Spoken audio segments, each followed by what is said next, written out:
We're speaking with Rich Higgins, the man who formed the Irregular Warfare Support Group at the Department of Defense. He also served as the Director of Strategic Planning at the National Security Council.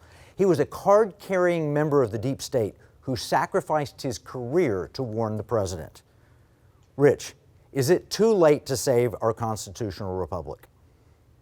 No, it's not too late. I mean, I think candidly, the great gift that President Trump has bestowed upon this country is he has exposed in great clarity what's happening here. I don't know if he's going to be able to fix it. I mean, it took a long time to get here, right? I mean, his job was to kind of do the demolition, to show where the rot was, and to begin to kind of, pull out the mold and pull out the old rotten wood. Then we can start the restoration project. But it will require, a true American restoration. Yeah, no doubt. Well, I want to thank you because you wrote that original memo, which sparked a lot of this, and it brought it to the president's attention. I think he naively went in thinking, I'm at the helm of government. We'll let all these other people, they work for me, and so they'll work for me. And of course, they were working against him. And your memo woke a lot of people up, drew a lot of ridicule, but also woke people up, and that's important. But you've got a new book out on this with the title, it's The Memo, 20 Years Inside the Deep State Fighting for America First. Tell us about that book. I read it last night. I think it's fascinating.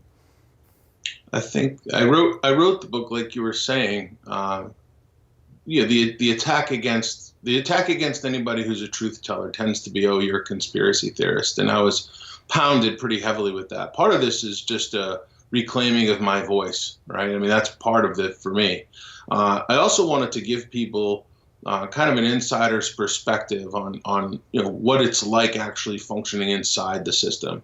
So the book is an attempt to kind of lay out, at surface level, what a 20-year career working inside particularly the counterterrorism and special warfare communities looks like when you're battling against a Bush administration that didn't want to really talk about Islam or jihad. Then you're dealing with the Obama administration, and they're working basically in alliance with the Muslim Brotherhood and these Marxist groups. And then what you'll see in the story, and what I hope people take away from it, is there's a reason President Trump got elected. And there are a lot of folks inside the bureaucracy today, to include these national security organizations, that support President Trump and what he's trying to do. But for years, they've been pushed to the side. And one big part about fixing the problem is going to be identifying those people and then putting them into leadership positions where they can bring these institutions back into line with the republic. Yeah, well, you identify some of them in the book, which is incredible. And you mentioned in there, we share a mutual friend in Jenny Thomas, and you mentioned passing on lists of names of people that needed to be forced out because they were problems, right? Well, yeah, there were people who were problems. I mean, Ginny, first off, Ginny is one of those patriots who's been involved, fighting the good fight for years, along with her husband. They're just great people, right? They're personal friends. When it came to the inside track, the thing I found was most frustrating in terms of identifying the problems inside the system was there was an open reluctance on the on the part of the entire national security leadership staff through the transition to see this. And the book is going to reveal a little bit about, people often ask, how did these people get in here? How did General Mattis get into the administration? Well, this book's going to answer some of those questions in great detail.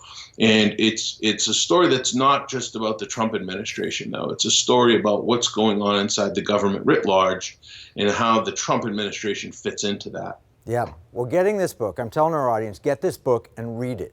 Share it. It may be the first step in waking up a sleeping America. And we're going to have to go around the media because the media is not our friend. We're almost, right, Rich, running a counterinsurgency here, and this book is one of the steps that people can take to helping be part of that effort.